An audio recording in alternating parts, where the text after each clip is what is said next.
नमस्कार दोस्तों, स्वागत है आपका एडवांस इंजीनियरिंग क्लासेस के हमारे इस डिजिटल प्लेटफॉर्म पर। दोस्तों, अभी तक हमने देखा था मध्य प्रदेश के समान अध्ययन के बारे में, एमपी के जीके के में।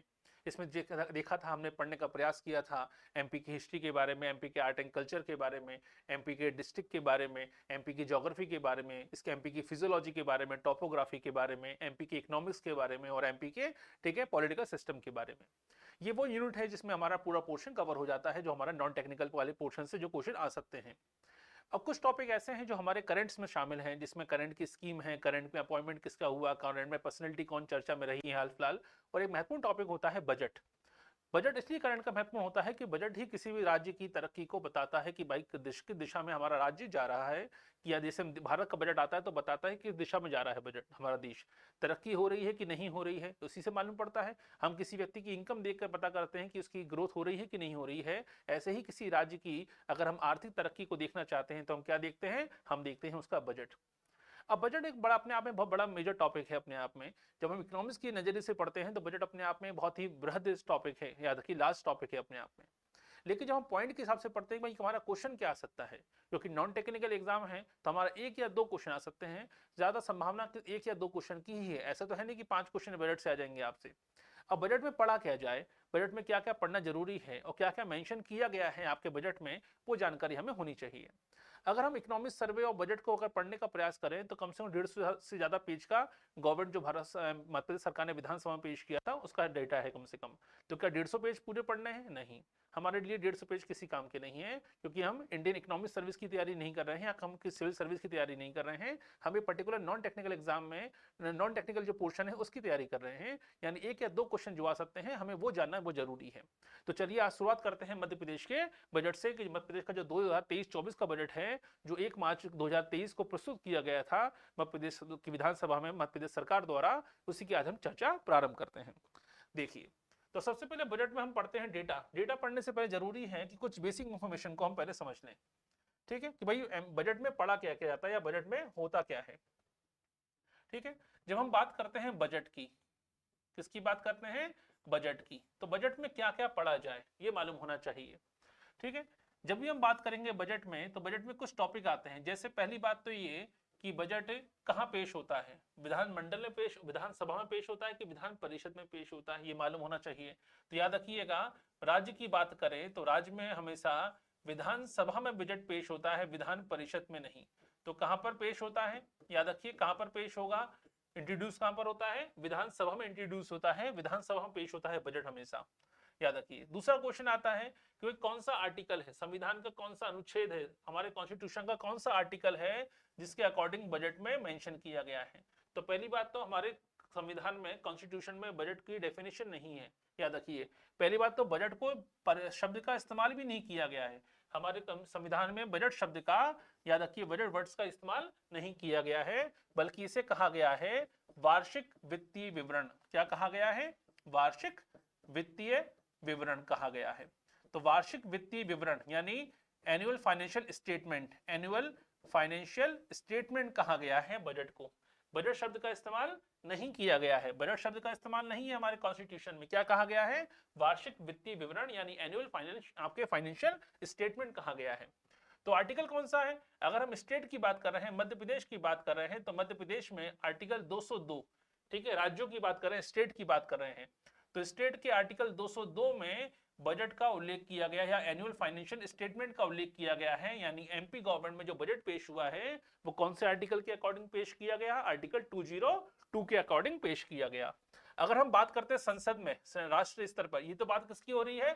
एमपी के स्तर पर बात हो रही है, स्टेट लेवल पे बात हो रही है। लेकिन अगर सेंट्रल गवर्नमेंट की बात करते हैं, भारत में बात करते हैं, तो भारत में संसद में जो बजट पेश होता है वो कहां होता है? वो होता है लोकसभा में। कहां पेश होता है?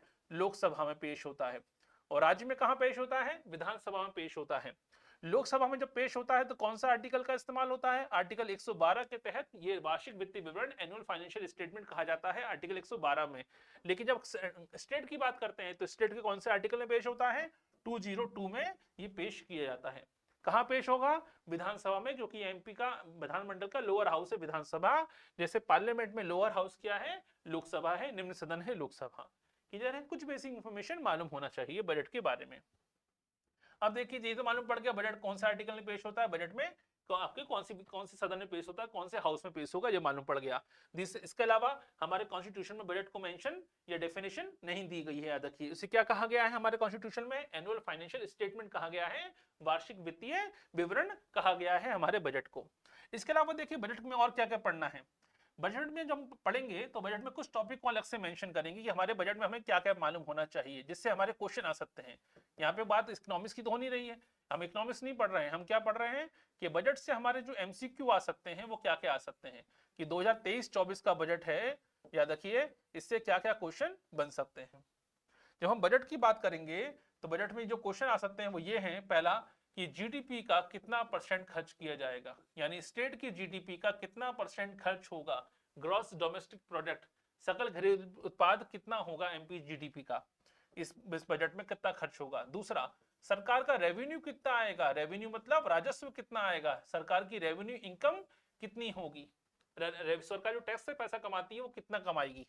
इसके अलावा बजट में बताया जाता है कि सरकार का राजस्व व्यय कितना होगा, ठीक है, सरकार का जो एक्सपेंडिचर होगा, रेवेन्यू एक्सपेंडिचर, वो सरकार कितना खर्चा करेगी, याद रखिए इसकी इनकम भी, इसकी जानकारी भी होती है।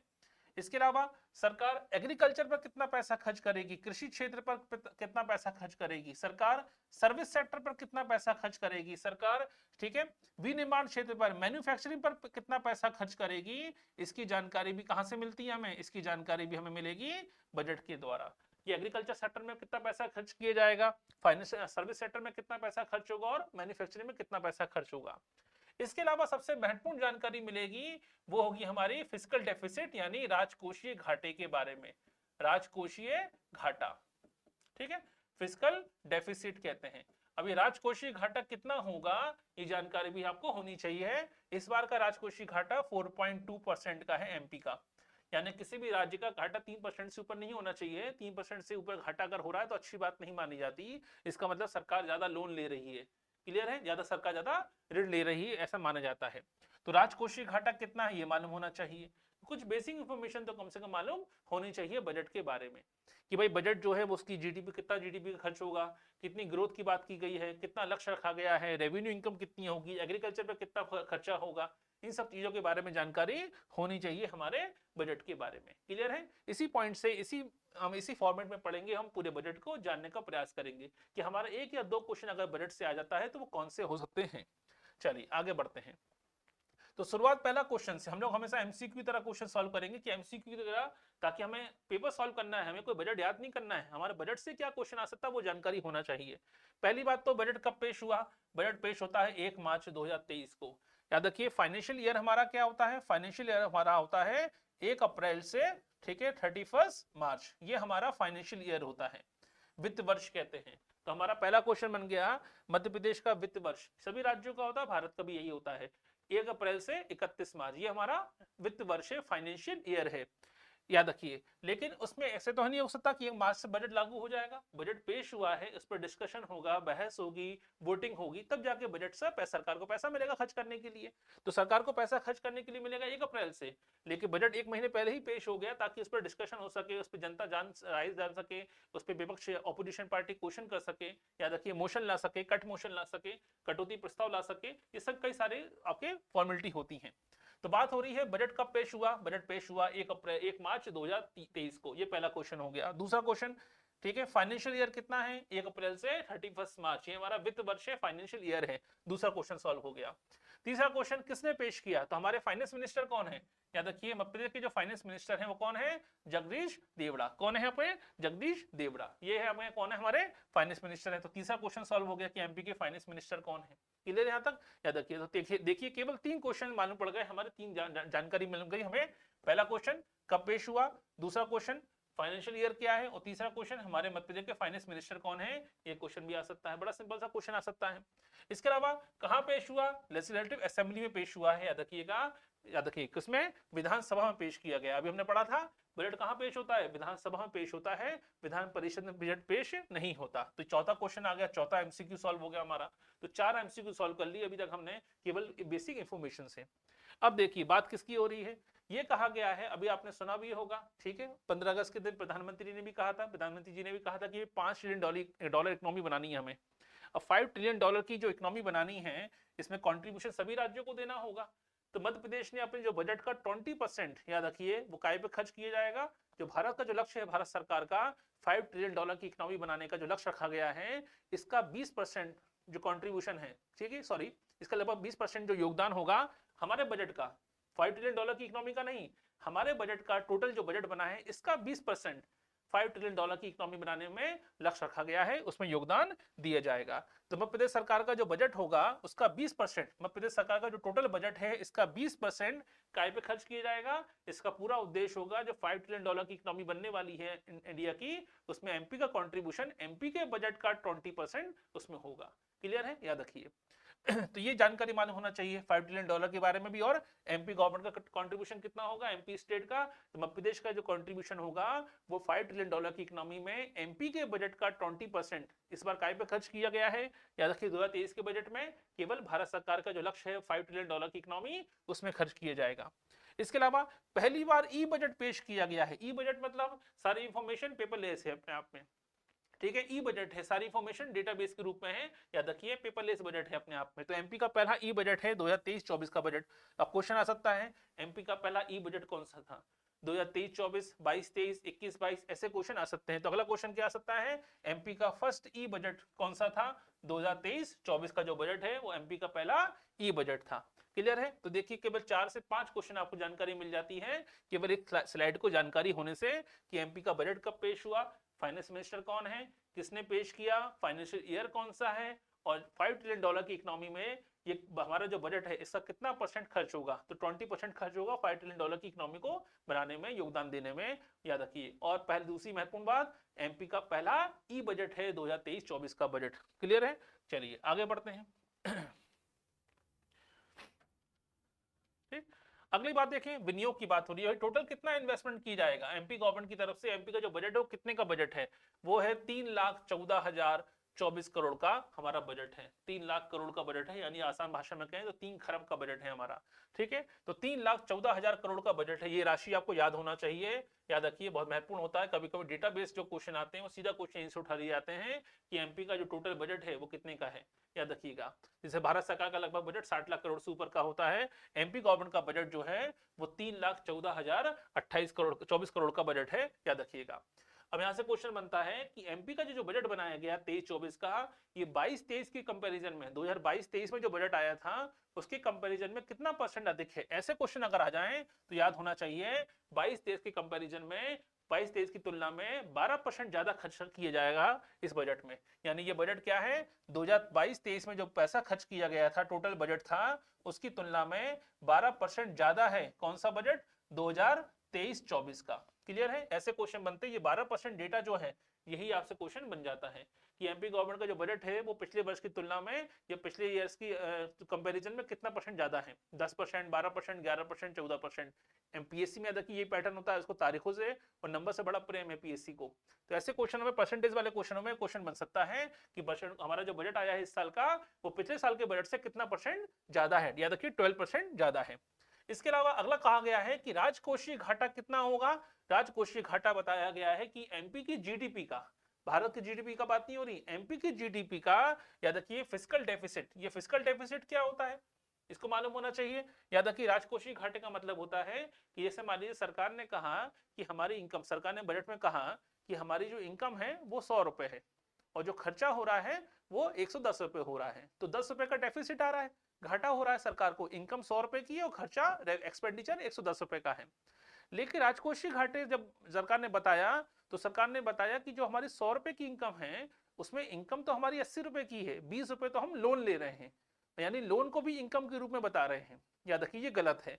राजकोषीय घाटा यही कहता है कि आप इनकम को, लोन को इनकम के रूप में नहीं बताते हैं। तो राजकोषीय घाटा यानी फिस्कल डेफिसिट के हिसाब से इनकम कितनी हुई है, 80 रुपए, और खर्चा कितना हुआ 110 रुपए, यानी इनकम है 80 रुपीज और एक्सपेंडिचर है 110 रुपए। याद रखिए तो टोटल डेफिसिट कितना हो गया, 30%, आपके 30 रुपए का डेफिसिट हो गया, यानी यही बताता है डेफिसिट।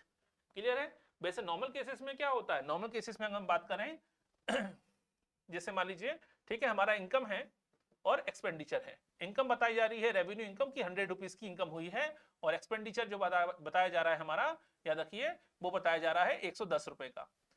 लेकिन जब हम फिजिकल डेफिसिट की बात करते हैं तो फिजिकल डेफिसिट में बताया जाता है कि जो इनकम हुई है इसमें से केवल इसमें से जो लोन लिया गया है, उधार लिया गया, बोरो किया गया है, उसको शामिल मत कीजिए। अब मालूम पड़ा कि इनकम तो 80 रुपए हुई थी, खर्चा 110 का हुआ है, यानी डेफिसिट कितना है, 30 रुपए का डेफिसिट है। अभी तक क्या मालूम पड़ रहा था कि 10 रुपए का डेफिसिट है, लेकिन अब मालूम पड़ा कि डेफिसिट 10 का नहीं बल्कि 30 रुपीज का है। यानी सही कंडीशन बताई किसने, सही कंडीशन बताई फिजिकल डेफिसिट ने। ठीक है, चलिए, तो फिजिकल डेफिसिट कितना रहा है, जीडीपी का 4.0%, याद रखिएगा।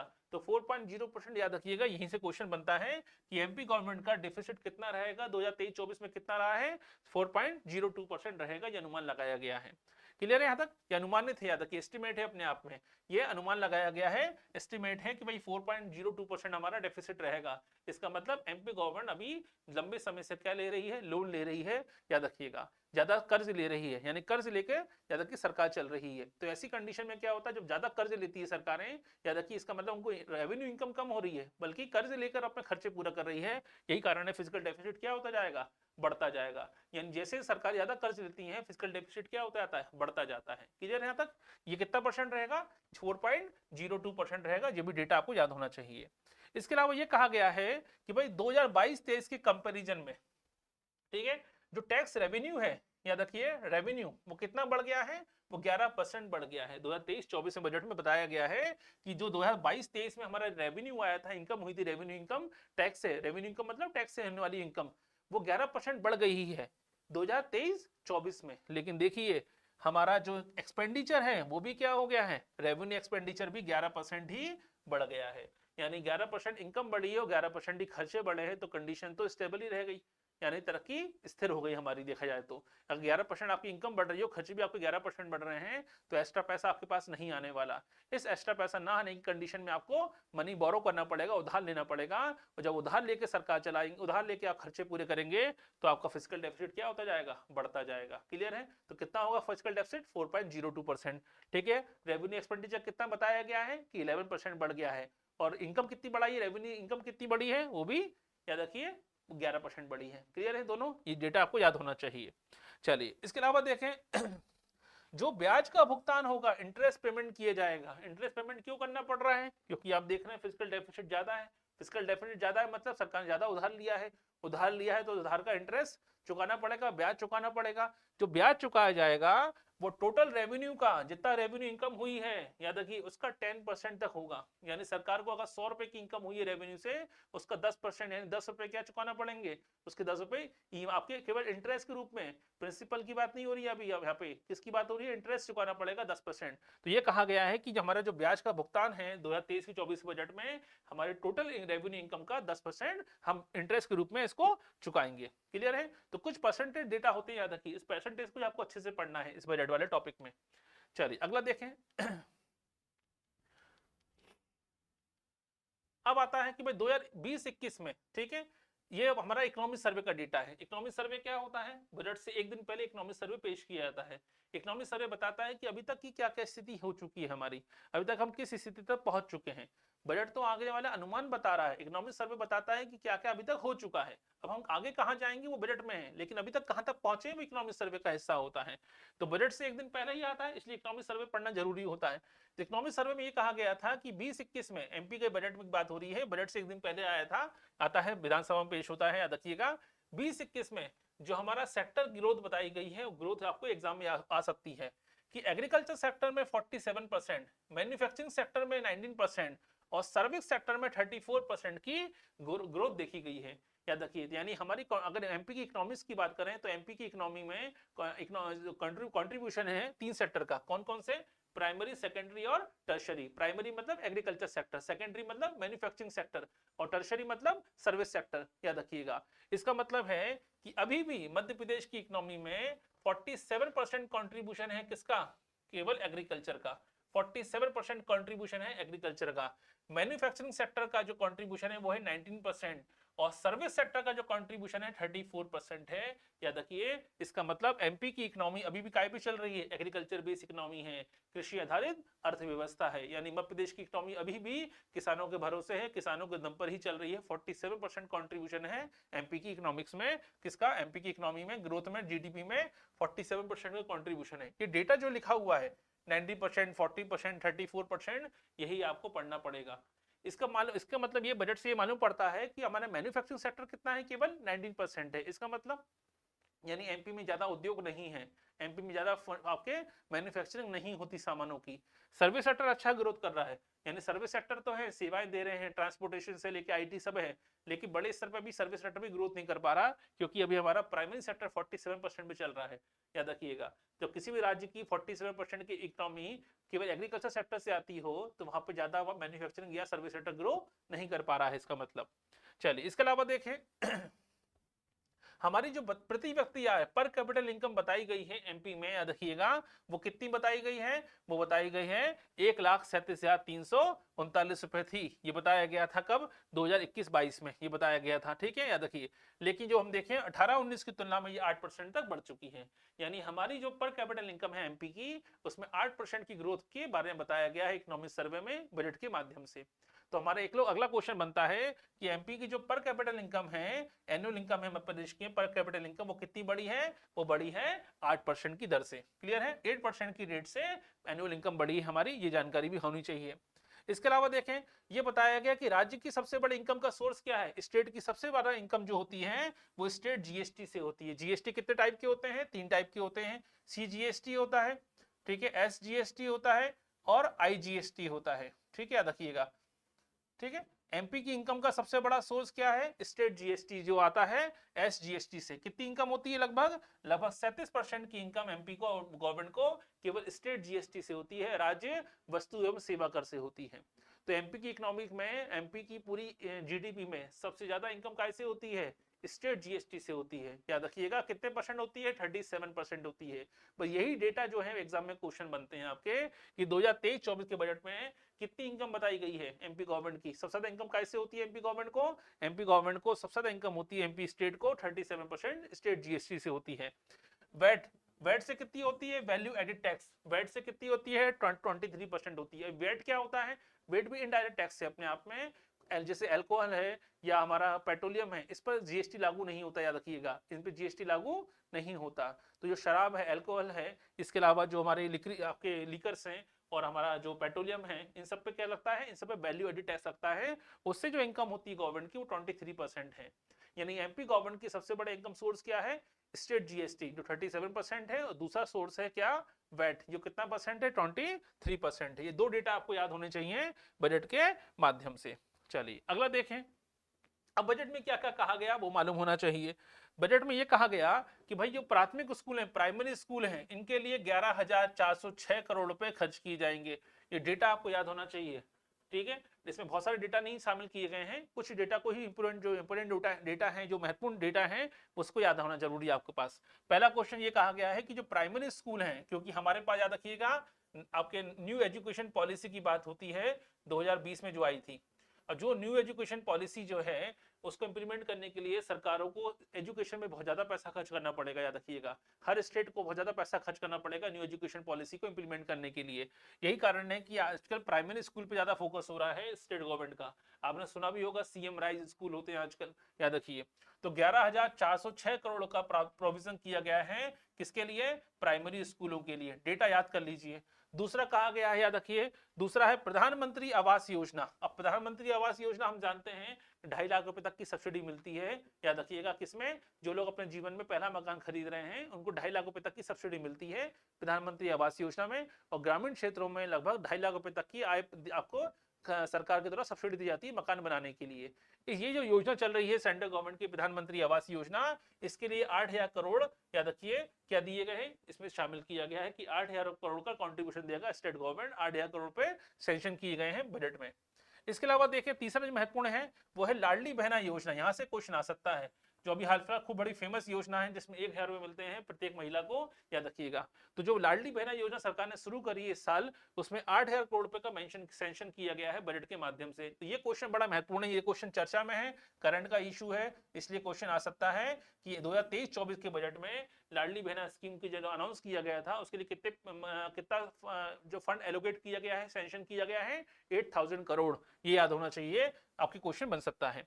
इसके अलावा जल जीवन mission national rural drinking water, ग्रामीण क्षेत्रों में पूरे भारत में जो पेयजल का संकट है इससे निपटने के लिए सरकारें काम कर रही हैं। हम जानते हैं जल शक्ति मिशन चल रहा है, जल शक्ति मंत्रालय कहते हैं आजकल वाटर रिसोर्सेज मंत्रालय मिनिस्ट्री को। जल जीवन जो मिशन शुरू किया गया है इसके लिए हर राज्य को पैसा खर्च करना पड़ेगा। इसके लिए एमपी गवर्नमेंट ने 7,332 करोड़ रुपए का प्रोविजन किया है बजट में। इसके अलावा अटल कृषि ज्योति योजना, अब अटल कृषि ज्योति योजना के लिए 5,520 करोड़ रुपए सैंक्शन किए गए हैं। अब ये होता क्या है अटल कृषि ज्योति योजना, जो 10 हाउस पावर तक के जो 10 हॉर्स पावर तक के जो पंप होते हैं, ट्यूबवेल होते हैं, उनके लिए ठीक है सस्ती दरों पर क्या दी जाएगी, बिजली उपलब्ध कराई जाती है ग्रामीण इलाकों में। यही है अटल कृषि ज्योति योजना। याद रखिए बस आपका जो ट्यूबवेल होना चाहिए, पंप होना चाहिए, वो कितना होना चाहिए, वो 10 हॉर्स पावर तक का पंप होना चाहिए, तो उसमें सब्सिडी मिलेगी बिजली के बिल पर। क्लियर है, ये योजना कहलाती है अटल कृषि ज्योति योजना। इसके लिए पैसे की बात की गई है। लेकिन अगर हम सारे पैसे को इंक्लूड करें तो प्राथमिक शालाओं के लिए 11,406 करोड़, लाडली बहना के लिए 8,000 करोड़, चीफ मिनिस्टर ठीक है, इसके अलावा प्रधानमंत्री आवास योजना के लिए उसके लिए भी 8,000 करोड़ रुपए, और जल जीवन मिशन के लिए 7,332 करोड़ रुपए। ऐसे फंड याद करने पड़ेंगे। ऐसा नहीं कि बहुत सारी योजना चलनी पड़नी है आपको, लेकिन कुछ योजनाओं के फंड तो याद करने ही पड़ेंगे। लाडली बहना स्कीम इतनी ज्यादा पॉपुलर स्कीम अपने आप में, ठीक है, कि ज्यादा प्रासंगिक भी है और ज्यादा प्रभावशाली स्कीम है अपने आप में ये, इसका डेटा ही आपसे पूछ सकते हैं कि कितने रुपए मिलते हैं, 1,000 रुपए मिलते हैं। दूसरा, कब शुरू हुई थी ये मालूम होना चाहिए, कौन सी मिनिस्ट्री चला रही ये मालूम होना चाहिए। इसके अलावा ठीक है कितनी महिलाओं को शामिल किया गया, डेटा मालूम होना चाहिए, कितना फंड एलोकेट किया गया ये मालूम होना चाहिए। तो कई प्रकार से क्वेश्चन उसमें बन सकते हैं। चलिए इसके अलावा देखें, इस बजट में ये कहा गया कि 15वां वित्त आयोग जो है, 15 फाइनेंस कमीशन, पहली बात तो 15 फाइनेंस कमीशन की बात हो रही है। ये फाइनेंस कमीशन है क्या, याद रखिए ये फाइनेंस कमीशन कॉन्स्टिट्यूशनल बॉडी है, संवैधानिक संस्था होती है आर्टिकल 280 में। याद रखिए भारतीय संविधान का जो आर्टिकल है 280, इसमें मेंशन किया गया है फाइनेंस कमीशन के बारे में।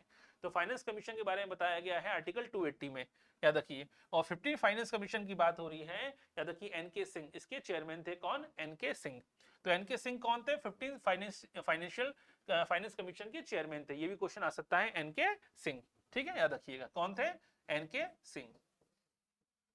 तो ऐसे क्वेश्चन बनते हैं कभी कभी, याद रखिए। क्वेश्चन डायरेक्ट पूछ लिया क्या 50 फाइनेंस कमीशन के चेयरमैन कौन है, क्योंकि 3 से 4 साल में 5 साल में एक बार बनता है ये कमीशन, याद रखिएगा। तो फाइनेंस कमीशन ने जो कहा था आर्टिकल 280 के तहत एस्टेब्लिश होता है, राष्ट्रपति इसकी एस्टेब्लिशमेंट करते हैं। कौन करते हैं, प्रेसिडेंट इसकी स्थापना करते हैं, याद रखिए प्रेसिडेंट अपॉइंट करते हैं फाइनेंस कमीशन के चेयरमैन को।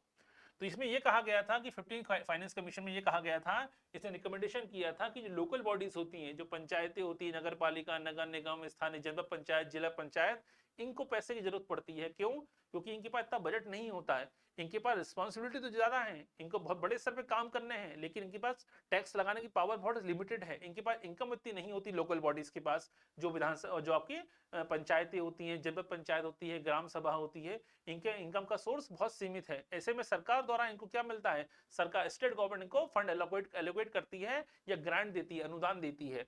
तो ये इसका जो अनुदान कितना दिया जाएगा, इसकी रिकमेंडेशन कौन करता है, 15 फाइनेंस कमीशन ने की है। फाइनेंस कमीशन हर बार राज्य सरकारों को बताता है हर 5 साल के लिए कि आपको हर साल कितना पैसा देना है लोकल बॉडीज यानी स्थानीय निकायों को।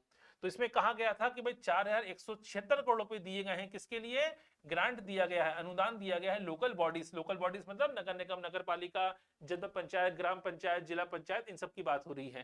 क्लियर है, कितना फंड दिया जाएगा, 4,176 करोड़ रुपए का प्रोविजन किया गया है। 50 फाइनेंस कमीशन के चेयरमैन कौन है, एनके सिंह थे, ठीक है, रखिएगा। फाइनेंस कमीशन कौन से आर्टिकल से एस्टेब्लिश होता है, आर्टिकल 280 से। कौन अपॉइंटमेंट करते हैं, प्रेसिडेंट अपॉइंटमेंट करते हैं, याद रखिएगा। इसके अलावा सबसे महत्वपूर्ण योजना है मनरेगा।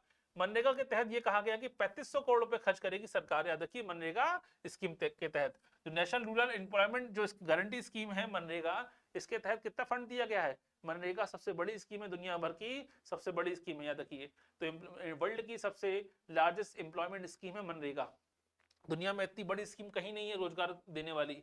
इसके लिए एमपी गवर्नमेंट ने कितना पैसा खर्च किया है, 3500 करोड़ की बात की गई है। 3500 करोड़ फंड एलोकेट किया गया है, प्रोविजन किया गया है कि 3500 करोड़ रुपए खर्च किए जाएंगे।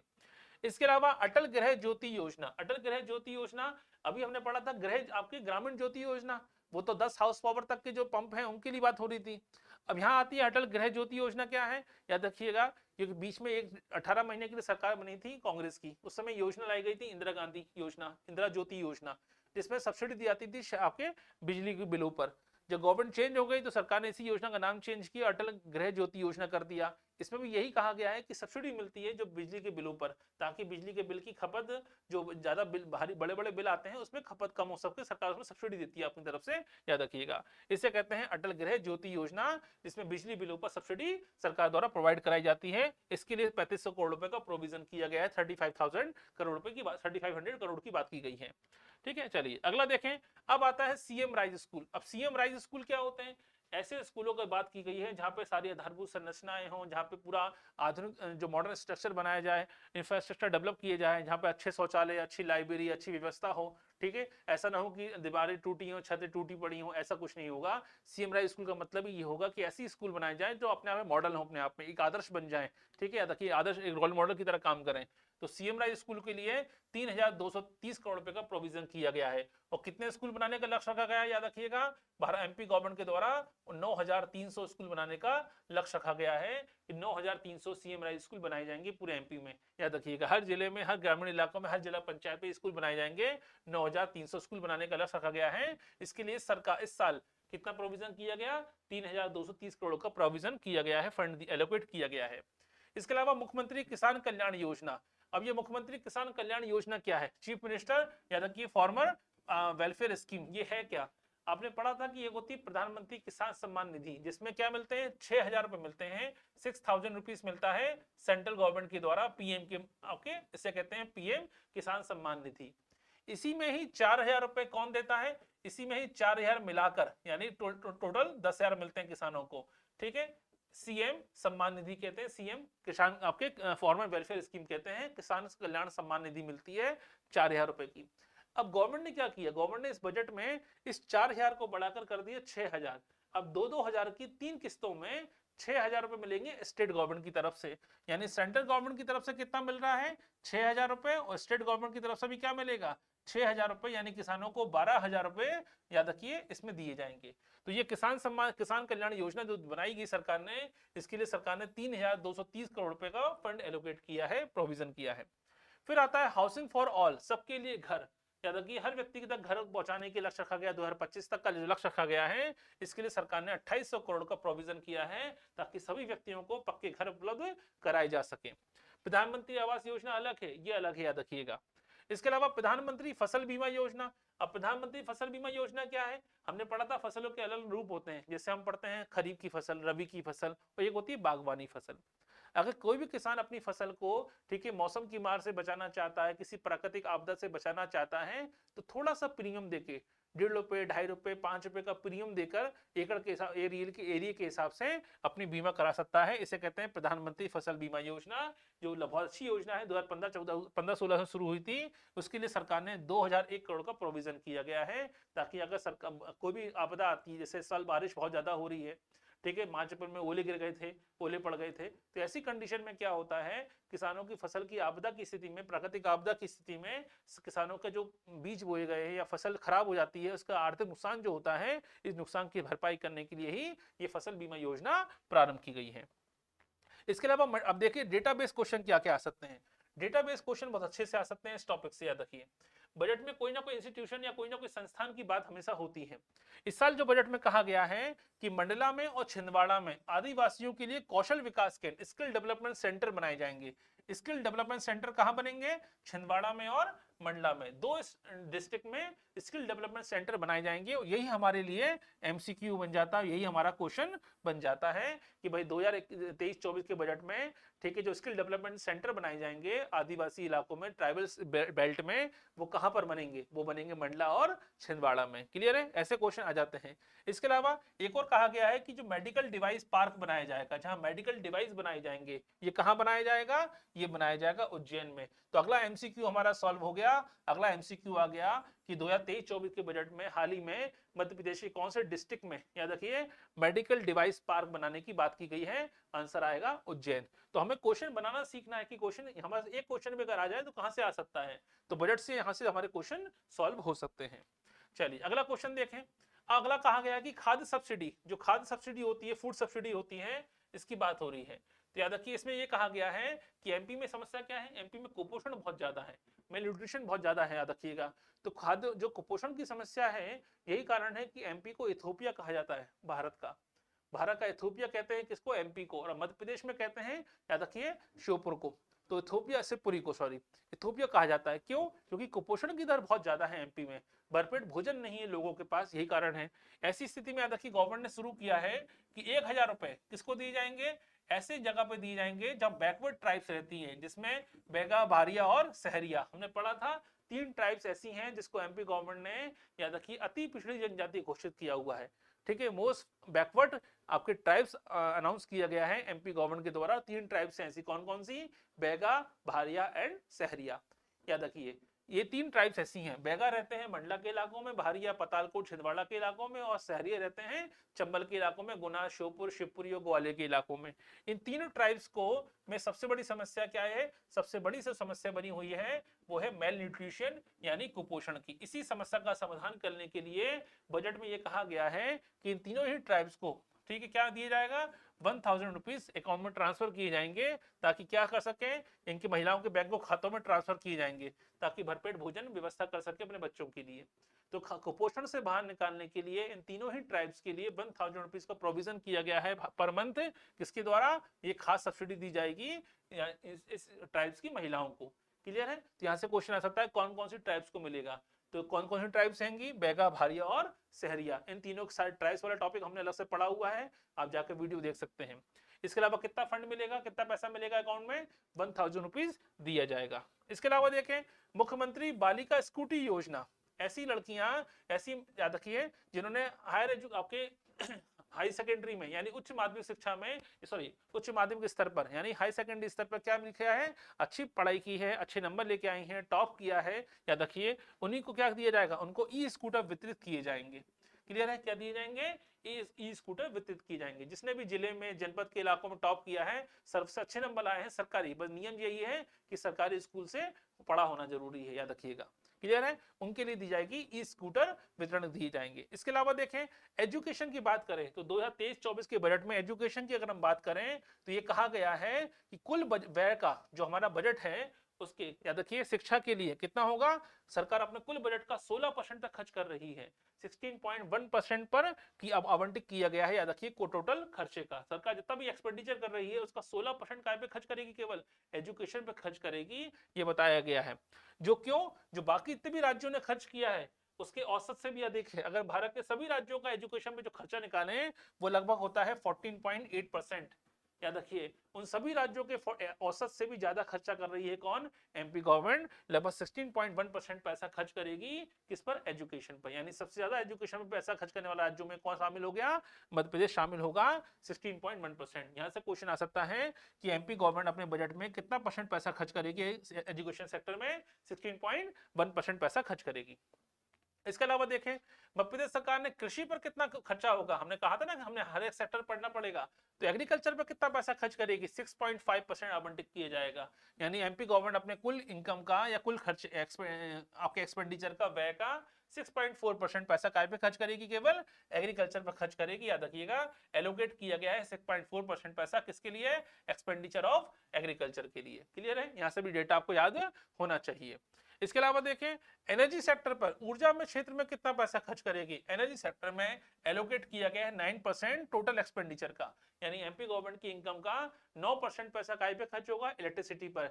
एग्रीकल्चर पर कितना खर्च होगा? 6.4%। और एजुकेशन पर कितना खर्च होगा? 16.1%। याद रखिए, यानी एनर्जी पर कितना खर्च कर दिया? 9% पैसा खर्च होगा, एग्रीकल्चर पर 6.4% और एजुकेशन पर 16.1%। सोचिए, ठीक है, यानी एजुकेशन, केवल हम एग्रीकल्चर और एनर्जी सेक्टर दोनों को मिला दें, उससे ज्यादा खर्चा तो केवल एमपी गवर्नमेंट काय पे होने वाला है इस बार। याद रखिए, इस बजट में ये कहा गया है, यानी एनर्जी सेक्टर और आपके एग्रीकल्चर सेक्टर दोनों को मिला दें तब भी वो 15% से ऊपर नहीं है, 15.4% हो रहा है।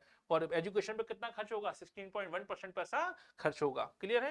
याद रखिएगा, क्यों? क्योंकि आपकी न्यू एजुकेशन पॉलिसी को अगर इंप्लीमेंट करना है, बेहतर बनाना है, याद रखिए, तो ऐसा इतना खर्चा तो आपको करना पड़ेगा। चलिए, अब कुछ चीजें देख लेते हैं हम जो हमारे डेटाबेस के रूप में याद होने चाहिए। पहली बात तो बजट की बात हम देख रहे थे, बजट में एलोकेशन पढ़ लिया हमने, बजट में कौन कौन सा कहाँ कौन सी स्कीम में कितना पैसा खर्च होगा ये देख लिया, फिजिकल डेफिसिट कितना रहेगा ये भी देख लिया। अब देख लेते हैं महत्वपूर्ण चीज कुछ बातें ऐसी। पहली बात तो कोई नया टैक्स नहीं लगाया गया है बजट पर, पहली बात तो याद रखिए, कोई भी नया टैक्स नहीं लगाया गया है। जो भी टैक्स लगाए गए हैं उनमें कोई बढ़ोतरी नहीं हुई है, टैक्स रेट में कोई भी चेंजेस नहीं किया गया है, कोई टैक्स चेंजेस नहीं हुआ है, कोई नया टैक्स नहीं लगाया गया है। इसके अलावा कितने मेडिकल कॉलेज खोले जाएंगे? 9 मेडिकल कॉलेज, नए 9 मेडिकल कॉलेज खोले जाएंगे, ये कहा गया है। कितने मेडिकल कॉलेज खोले जाएंगे? 9 मेडिकल कॉलेज खोले जाएंगे, ये बताया गया है। कितने टीचरों की भर्ती होगी? 24,200 नए टीचर भर्ती किए जाएंगे स्कूलों में। टीचरों की रिक्रूटमेंट होगी कितनी होगी? 24,200 नए टीचर भर्ती किए जाएंगे। ठीक है। तीर्थ दर्शन यात्रा जो क्यों रोक दी गई थी कोरोना के समय, याद रखिए सोशल डिस्टेंसिंग बनाए रखने के लिए तीर्थ दर्शन यात्रा रोक दी गई थी, इसको फिर से शुरू करने की बात की गई है।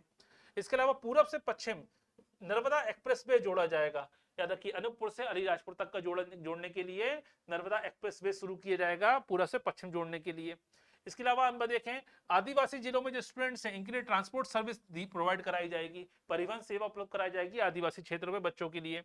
जल जीवन मिशन यानी हर घर तक क्या पहुंचाना है? पेयजल पहुंचाना है पाइपलाइन के माध्यम से, नलों के माध्यम से, इसके लिए भी व्यवस्था की गई है। इसके अलावा हर जिले में महिला थाना स्थापित किया जाएगा और एक महिला पुलिस अस्पताल बनाया जाएगा भोपाल में। यहाँ से क्वेश्चन आ सकता है, हमारा एमसीक्यू सॉल्व हो सकता है कि अभी हाल ही में बजट में एमपी गवर्नमेंट ने कौन से जिले में, याद रखिए जो पुलिस अस्पताल की बात हुई है या आपके फीमेल या वुमेन पुलिस हॉस्पिटल की बात की गई है, महिला पुलिस अस्पताल की बात की गई है, कहां पे स्थापित होगा? भोपाल में स्थापित होगा। क्लियर है तक? वो हर जिले में क्या बनाया जाएगा? पुलिस थाना बनाया जाएगा। और यहाँ से एक और क्वेश्चन बन सकता है, एमपी में कौन से जिले में सबसे पहले वो पुलिस थाना बनाया गया था? भोपाल में ही बना था। दूसरा क्वेश्चन बन सकता है, एमपी में पहला आदिवासी पुलिस थाना या ट्राइबल पुलिस थाना कहाँ बना था? जनजातीय पुलिस थाना कहाँ बना था? ये भी याद होना चाहिए, ये भी भोपाल में ही बना था। और कौन से पुलिस थाने को याद रखिएगा आईएसओ सर्टिफाइड किया गया है? वो है देवास में पुलिस थाने को, इससे आईएसओ प्रमाण पत्र दिया गया है। कुछ तारीख जानकारी ऐसी हैं जो कम से कम मालूम होनी चाहिए। चलिए 5 बड़ी बातें कौन कौन सी है बजट की? तो अभी हमने पढ़ा अटल गृह ज्योति योजना 3,300 करोड़ रुपए खर्च होंगे, संबल योजना 600 करोड़ खर्च होंगे। संबल योजना अपने आप में क्या है? महिलाओं के लिए है, याद रखिए महिला सशक्तिकरण के लिए है। राष्ट्रीय स्वास्थ्य मिशन की बात करें, नेशनल हेल्थ मिशन में एमपी गवर्नमेंट के द्वारा 3600 करोड़ रुपए पैसा खर्च किया जाएगा। ठीक है। जिला अस्पताल और औषधि बनाने के लिए 1180 करोड़ का पैसा एलोकेट किया गया है। स्वास्थ्य केंद्रों की स्थापना के लिए 1033 करोड़ रुपए खर्च किए जाएंगे। ये जो 5 बड़ी बातें हैं इनके डेटा आपको याद करने ही पड़ेंगे, क्योंकि एग्जाम में क्वेश्चन जो आते हैं वो हमेशा फंड एलोकेट जो किया था उससे क्वेश्चन पूछे जाते हैं। जैसे क्वेश्चन पूछा गया था, अगर आप प्रीवियस के क्वेश्चनों को उठा के देखिए, डायरेक्ट क्वेश्चन पूछा जाता है कि कौन सी स्कीम के लिए कितना पैसा खर्च किया। मनरेगा के लिए सरकार ने कितना पैसा खर्च किया? 3500 करोड़, 3500 करोड़ दिए गए, एलोकेट किए हैं। तो हमेशा याद रखिए स्कीम में जो पैसा खर्च किया जाता है वो भी आपसे पूछा जा सकता है। इसके अलावा देखिए और क्या क्या बड़ी बातें की गई हैं। पहली बात तो आत्मनिर्भर मध्य प्रदेश बनाने की बात की गई है, आत्मनिर्भर मध्य प्रदेश, किसी पे निर्भर ना हो मध्य प्रदेश। इसके अलावा कोई नया कर नहीं है, तो हम पढ़ चुके हैं, याद रखिएगा। ठीक है। अब यहाँ पे बजट की बात की गई 2,69,000 करोड़ रुपए, लेकिन टोटल बजट की बात होती है सारे रेवेन्यू, सारे सरकार अपनी जो कर्ज लेती है उनको जोड़ कर बताती है, याद रखिए लगभग 3,13,000 करोड़ का बजट हो जाता है इस चक्कर में, याद रखिएगा। क्लियर है? तो ये कुछ जानकारी है हमारे बजट के बारे में। कुछ इंफ्रास्ट्रक्चर की बात की गई है कि भाई 2,441 करोड़ जो किलोमीटर है, 2,441 किलोमीटर नई सड़कें बनाने की बात की गई है कि 2,441 किलोमीटर की नई सड़कें बनाई जाएंगी, 65 नए पुल बनाए जाएंगे, आरओबी 15 नए आरओबी बनाए जाएंगे, याद रखिए। ठीक है। कुछ ऐसी इंफॉर्मेशन है। अब यहाँ से डेटा जो क्वेश्चन बन सकता है कि 2023-24 के बजट में कितने किलोमीटर की सड़कें बनाने की लक्ष्य रखा गया है? तो आंसर क्या आएगा? 2,441 किलोमीटर। सीधा डेटाबेस क्वेश्चन अगर आ जाता है तो सीधा डेटाबेस क्वेश्चन ही आपसे पूछा जा सकता है। क्लियर है? इसके अलावा कितने लाख हेक्टेयर सिंचाई की बात की गई है? 164 नए प्रोजेक्ट शुरू करने की बात की गई है, इरिगेशन प्रोजेक्ट, यानी 164 नए इरिगेशन प्रोजेक्ट शुरू किए जाएंगे। और कितने लाख हेक्टेयर पर? एरिया कितना है? 1.27 लाख हेक्टेयर भूमि को सिंचित करने का लक्ष्य रखा गया है इस बजट में, यानी 164 इरिगेशन प्रोजेक्ट शुरू की जाएंगे एमपी गवर्नमेंट के द्वारा। इसके अलावा देखिए सोलर पार्क की बात कर रहे हैं। सोलर पार्क कहाँ कहाँ बनेगा? पहला सोलर पार्क जो है सोलर सिटी बनाई जा रही है सांची, सोलर सिटी की बात हो रही है, पार्क नहीं। पहली सोलर सिटी बनेगी सांची। और सोलर पार्क कहाँ बनेंगे? नीमच, शाजापुर, आगरमालवा, छतरपुर और मुरैना। अब देखिए 5 जिलों में क्या बनाए जाएंगे? इन 5 जिलों में सोलर पार्क बनाए जाएंगे। सोलर सिटी नहीं, सोलर सिटी कहाँ बनेगी? सांची में। सोलर पार्क कहाँ बन रहा है? नीमच, शाजापुर, आगरमालवा, छतरपुर और मुरैना। ऐसे ही क्वेश्चन बन जाते हैं पीएस आपके, देखिए एमसीक्यू में। तो जो एमसीक्यू आते हैं वो अलग से कुछ नहीं आने वाले हैं आपको, ये करंट भी है अपने आप में, ये डेटाबेस भी है और ये एनर्जी रिसोर्सेज वाला टॉपिक भी है अपने आप में, याद रखिएगा। इसके अलावा कहा गया है कि ओंकारेश्वर में, ओंकारेश्वर कहां पर है, खंडवा में, ओंकारेश्वर में क्या स्टैब्लिश की जाएगा, 600 मेगावाट का फ्लोटिंग सोलर पार्क, यानी इंडिया का पहला फ्लोटिंग सोलर पार्क कहां बनेगा, नर्मदा नदी पर बनेगा, नर्मदा रिवर पर बनेगा, खंडवा के ओंकारेश्वर में, याद रखिएगा। ये भी कहा गया है ये विश्व का सबसे बड़ा आपके फ्लोटिंग सोलर पार्क होगा, तैरता हुआ सोलर पार्क होगा, कहां पर होगा, खंडवा के ओंकारेश्वर में। चलिए, तो ये है कुछ जानकारी बजट के बारे में। इतनी जानकारी आपको होनी चाहिए बजट के बारे में कि बजट का फिजिकल डेफिसिट कितना होगा, बजट में कितना पैसा एग्रीकल्चर के लिए खर्च किया जाएगा, कितना पैसा आपकी जीडीपी का, कितना रेवेन्यू आएगा, कितना एक्सपेंडिचर होगा, सारा डेटा परसेंटेज के रूप में होता है। कुछ बेसिक इंफॉर्मेशन आपको पास होनी चाहिए कम से कम, एक सोलर पार्क कहाँ बनेंगे, कहाँ पर फ्लोटिंग सोलर पार्क बनेगा, कौन सी स्कीम में कितना पैसा खर्च होगा, कुछ बेसिक इंफॉर्मेशन है। अब आप 52-56 पेज का जो एमपी गवर्नमेंट का बजट है उसको पढ़ने की जरूरत नहीं है, आपको कुछ 4-5 पॉइंट याद होने चाहिए बजट के बारे में, उसी से काम हो जाएगा। बजट का आर्टिकल मालूम होना चाहिए 202, कौन से विधान कहाँ पेश होता है, विधानसभा में पेश होता है, किसने पेश किया, याद रखिए। ये मालूम होना चाहिए कि भाई वित्त मंत्री कौन है हमारे, ये मालूम होना चाहिए कम से कम। अगर वित्त मंत्री का नाम ही नहीं मालूम है तो पेपर बिगड़ने की संभावना बढ़ जाती है। चलिए, तो ये है हमारा आज के बजट का टॉपिक। बजट के टॉपिक में ही हम अगला एक नया वीडियो बनाएंगे जिसमें हम देखेंगे स्कीम के बारे में कि जो करंट की स्कीम चल रही है उसके बारे में भी। तो एमपी करंट का एक अलग टॉपिक आपको सेपरेट टॉपिक एक और मिलेगा। इसके अलावा हमें फॉलो कर सकते हैं फेसबुक के माध्यम से, इंस्टाग्राम के माध्यम से और टेलीग्राम के माध्यम से। जुड़े रहिए, अपनी परफॉर्मेंस को बेहतर बनाइए और अच्छे से अच्छे पेपर कीजिए। और आपको मिला होगा टेस्ट सीरीज प्रैक्टिस सेट भी, तो प्रैक्टिस सेट भी हम देख चुके हैं 400 क्वेश्चन का, उसमें भी और एक बार और प्रैक्टिस करके अपनी परफॉर्मेंस को बेहतर बनाइए। मिलते हैं अगले लेक्चर में, टिल देन गुड बाय।